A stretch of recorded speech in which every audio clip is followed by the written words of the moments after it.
हाँ जी, सत श्री अकाल, नमस्कार, आदाब। आज का जो व्लॉग है जी हम हिंदी में बनाने वाले हैं क्योंकि बहुत सारे पाकिस्तानी भाइयों के और गुजराती भाइयों के फ़ोन आ रहे थे, मैसेज आ रहे थे कि भाई आप हिंदी में बनाया करो, तो हमें पंजाबी समझ नहीं आती। और ये जो लोड हमने आज उठाया है, ये उठाया हमने टोरंटो से और इसको हम लेके जाएंगे यूएसए वर्जीनिया में। और उसका शहर पड़ता है वहाँ पे रिचमंड, वाशिंगटन के पास, वहाँ पे लेके जाएंगे। और यहाँ पे हमने स्केल करवा रहे हैं हम लोड करने के बाद, और इसका वेट करवा रहे हैं कि ताकि कोई वेट बराबर रहे, सभी टायरों के ऊपर, सभी एक्सलों के ऊपर वेट बराबर आए और हमें कोई टिकट ना मिले रोड पे जाने के लिए। तो वेट वूट करवाने के बाद, सब कुछ करने के बाद स्केल हमने करवा लिया और हम बॉर्डर की तरफ रवाना हो गए हैं। और ये है अपना यूएसए और कनाडा का बॉर्डर जो बफलो सिटी से क्रॉस करता है, और इधर कनाडा वाली साइड में फोर्ट एरी वगैरह ये आता है। इसको क्रॉस करने के बाद सीधा हम पहुंच जाते हैं अपने न्यूयॉर्क, जो स्टेट है, प्रोविंस है यूएसए का, वहाँ पहुंच जाते हैं। बॉर्डर देखो कितना साफ़ सुंदर है, कारों के लिए अलग बनाया हुआ है, बसों के लिए अलग और ट्रक्स के लिए अलग। यहाँ पे इन्होंने लेन्स वगैरह बनाए हुए हैं। और यहाँ पे जैसे हम यूएसए में एंटर करते हैं, हम लेते हैं गांव वाला हाईवे जिसको हम लिंक रोड बोलते हैं। और लिंक रोड के किनारे देखो कितने सुंदर सुंदर घर बने हुए हैं यहाँ पे, और इसकी खूबसूरती कितनी है। और बिल्कुल ये आसमान की छाया में, और पहाड़ की एक तरफ पहाड़ है, दूसरी तरफ झरने बह रहे हैं, और कितना सुंदर। और रात को खाना खुना खाने के बाद हम जाते हैं सो। और जैसे मैं सुबह उठता हूँ देखता हूँ कि यार मेरे को रात को ऐसे महसूस हो रहा था कि जैसे मेरा ट्रक हिल रहा हो, कोई नॉक कर रहा हो। मैंने एक दो बार देखा भी नीचे जाके, बट मेरे को कोई वहाँ पे दिखाई नहीं दिया, पूरा अंधेरा था। और सुबह उठ के देखा तो यहाँ पे तकरीबन बिल्कुल 2 फुट के ऊपर एक यहाँ पे किसी की कब्र बनी हुई थी, और ट्रक मैंने उसके बिल्कुल ही बगल में खड़ा किया हुआ था। हो सकता है उसने मुझे रात को तंग किया हो। और जैसे फिर मैंने इसका नाम वगैरह इधर सर्च किया, इसके लिए पढ़ा, तो मुझे पता चला कि ये किसी लेडीज़ की ये कब्र है, और लेडीज़ की एज थी 39। और इसका यहाँ पे एक एक्सीडेंट के कारण, दुर्घटना के कारण इनकी मौत हो गई थी यहाँ पे, और उसकी ये कब्र थी। और इसको सॉरी करके सुबह फिर हम निकल पड़े अपने रास्ते को। और देखो कि ये जो सिटी है, ये जॉनसनबर्ग सिटी है, पेंसिल्वेनिया में पड़ती है। इतनी खूबसूरत है यहाँ पे रेस्टोरेंट वगैरह, और यहाँ की अट्रैक्शन बहुत सुंदर है। और यहाँ की एक ख़ास बात है जो पूरे विश्व में, पूरे अमेरिका में, पूरे वर्ल्ड में जो मशहूर बात है इस सिटी की, वो है इस सिटी की जो पेपर मिल पड़ती है यहाँ पे। क्योंकि ये पेपर मिल बहुत पुरानी है, और पूरे इसने शहर के लोगों को रोज़गार यहाँ पे दिया हुआ है। और सबसे पुरानी पेपर मिल है यहाँ का। जो फाइन पेपर है वो पूरे वर्ल्ड में एक्सपोर्ट होता है यहाँ से। तो इस वजह से ये काफ़ी चर्चा में रहता है ये सिटी। और यहाँ पे पूरा रोड में इंफॉर्मेशन दी होती है कि कैसे हमने आगे रैंप बना हुआ है, बिल्कुल ढलान है, आपने कैसे ट्रैवल करना है, कैसे नहीं करना है, रोड की क्या स्पीड होनी चाहिए। ट्रक के लिए स्पेशल इंस्ट्रक्शन यहाँ पे दी होती हैं कि नेक्स्ट 2.5 माइल्स पे बिल्कुल स्टीप डाउन हिल है, और आपने बड़े ही केयर से चलना है। और यहाँ पे इन्होंने ट्रक के लिए एक अलग से रास्ता भी बनाया हुआ है।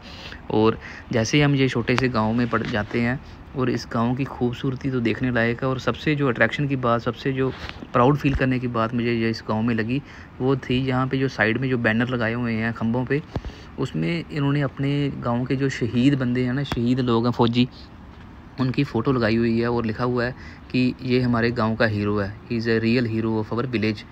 और सभी ऐसे जो इनके वेटरन्स हैं, तकरीबन हज़ारों के हिसाब से इस गांव में ये पोस्टर लगे हुए थे। और ये गांव भी पूरा वेटरन्स का है, जो आर्मी में शहीद होते हैं, या एयरफोर्स में, या नेवी में, ये पूरा उनका गांव है।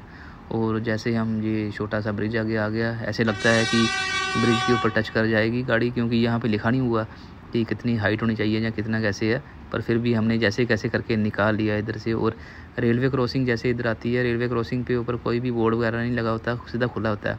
और देखो आप कितनी खूबसूरती है, और कितना वातावरण कितना साफ़ है यहाँ का। इसलिए यहाँ पे बार बार बारिश होती है। और हमारे इंडिया पाकिस्तान में लोग जो वृक्षों को, दरख्तों को काटते रहते हैं, इसीलिए बारिश नहीं होती हमारे यहाँ पे ना। तो ये बैक कैमरे से एंगल लिया हुआ है मैंने मिरर से, कितना खूबसूरत दृश्य है। करते कराते हम पहुंच गए हैं अपने फ्यूल स्टेशन पे। यहाँ पे हमने डलवाया है तेल गाड़ी में, क्योंकि गाड़ी खाने के लिए, जैसे भागने के लिए खाना ज़रूरी है, इसलिए गाड़ी को भी तेल ज़रूरी है भाई डालना। तो तेल तो डलवा के गाड़ी में पार्किंग हमने इसको कर दिया है पार्क। और यहाँ पे ख़ास बात यह है कि बाकी ट्रकों के मुकाबले 3 फुट ज़्यादा मेरा ट्रक लंबा है। ये नया 2026 वोल्वो मॉडल है, और बाकी ट्रकों के मुकाबले ये 2-3 फीट लंबा है। करते कराते हम पहुँच गए कंपनी में, जहाँ पे हमने ये अपना लोड खाली करना था। और ये कंपनी है अपने रिचमंड में। ये हम यहाँ पे अंदर पहुँच गए हैं, एंट्री हमने यहाँ पे कर ली है।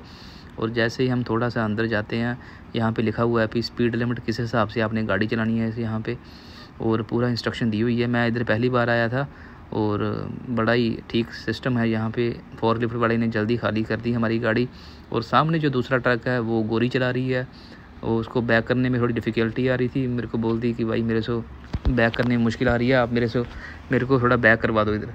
तो फिर मैंने अपना गाड़ी खाली करने के बाद मैंने उसको बोला कोई बात नहीं, मैं तेरे को बैक करवा देता हूँ इधर। तो उस बेचारी की हेल्प की, उसने बहुत हमें थैंक्स किया कि आपकी कम्युनिटी बहुत अच्छी है, बहुत हेल्पफुल है। और वहाँ से खाली करने के बाद हम निकल पड़े हैं अपने वापसी के रास्ते को, दोबारा टोरंटो के लिए। और देखो फिर रास्ते में जो घर बने हुए हैं लोगों के, गोरों के, कितने खूबसूरत हैं, और ये बिल्कुल कुदरत की गोद में इन्होंने अपने आप को समा के रखा हुआ है। और हर गांव में, लगभग हर गांव में यहाँ पे एक फ्यूल स्टेशन होता है, कन्वीनियंस स्टोर होते हैं, बड़े रेस्टोरेंट्स की चेन बनी होती है, अच्छे रेस्टोरेंट्स, बढ़िया रेस्टोरेंट होते हैं। खाना पीना इनका गांव में होता है, ताकि इनको काफ़ी हज़ारों किलोमीटर का सफ़र करके दूर किसी बड़े शहरों में अपना सामान लेने वगैरह ना जाना पड़े। और इनके लिए यहाँ पे सारी सुख सुविधाएँ गवर्नमेंट ने दी होती हैं, और इनको टैक्स में भी काफ़ी रिबेट मिलती है, क्योंकि ये गाँव में रहते हैं एज़ कम्पेयर टू शहरों की लाइफ। जो देखें गाँव की लाइफ जो है बहुत अच्छी है यहाँ पे, और इतना साफ़ सुथरा सुंदर वातावरण देख के तो ऐसे लगता है कि यार यहाँ पे ही रहना अच्छा है ना। ज़िंदगी यहाँ पे बंदा गुजारे अपनी तो कितना अच्छा हो, पर क्या करें, हमें काम भी करना पड़ता है। काम करेंगे, ट्रक चलाएंगे, पैसे आएंगे जेब में, तो तब भी हमारा रोज़गार गुजारा बत्ता चलता रहेगा। बाकी ये लोग जो होते हैं इनको ज़्यादा पैसा इकट्ठा करने की वो ज़रूरत नहीं होती, ना ही इतनी तांग होती है इनको।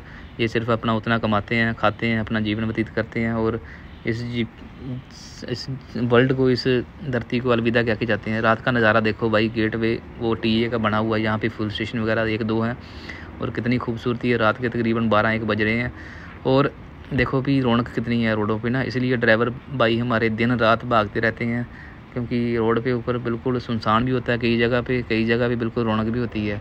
तो यहाँ पे कितनी अच्छी इन्होंने डेकोरेशन की हुई है, ये पूरा बनाया हुआ है। इसके अंदर ही पूरा मॉल टाइप बनाया हुआ, कन्वीनियंस स्टोर है, अंदर कसिनो है, अंदर शॉपिंग, गेम, सब कुछ अंदर ही है इसके। और बाकी देखो आप, यहाँ पे हमने ट्रक अपना खड़ा कर दिया है तकरीबन रात को, और खाना पीना खा के हम यहाँ पे ही सो जाएंगे, क्योंकि ये पहाड़ी इलाका है। रात को ट्रैवल करना यहाँ पे थोड़ा मुश्किल है, बिल्कुल ही स्टीप वो लेफ़्ट राइट आ जाते हैं। यहाँ पे रोड की स्पीड 30-35 हो जाती है। और सुबह उठते ही अपना लेके फ्रूट फ्राट रख के अपना आगे सबसे पहले अपना चार्जर वगैरह लगा के, क्योंकि चार्जर की ज़रूरत पड़ी है ट्रक ड्राइवर को।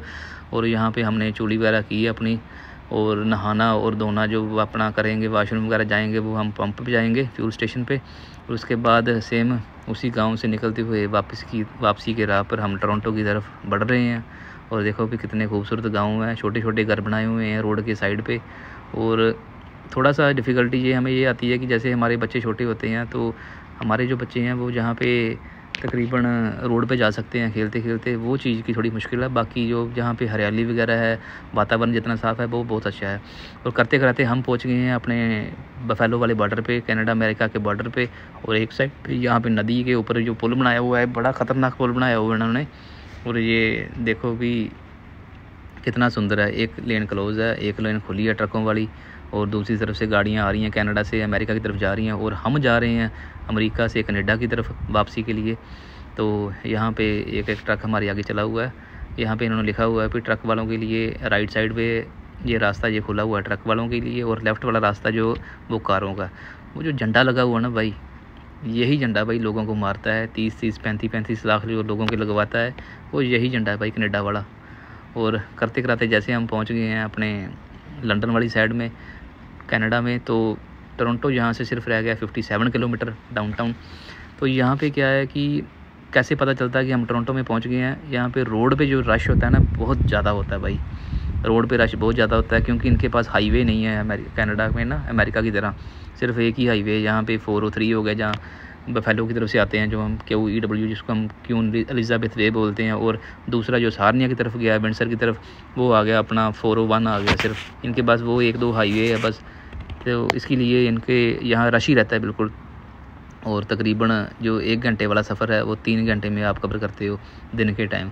और रात के टाइम थोड़ा आसान रहता है, क्योंकि लोग सोए होते हैं। तो कर आके हमने अपना ट्रक खड़ा कर दिया अपनी पार्किंग में, और आज हम जाएंगे अपने घर वापसी। मिलते हैं।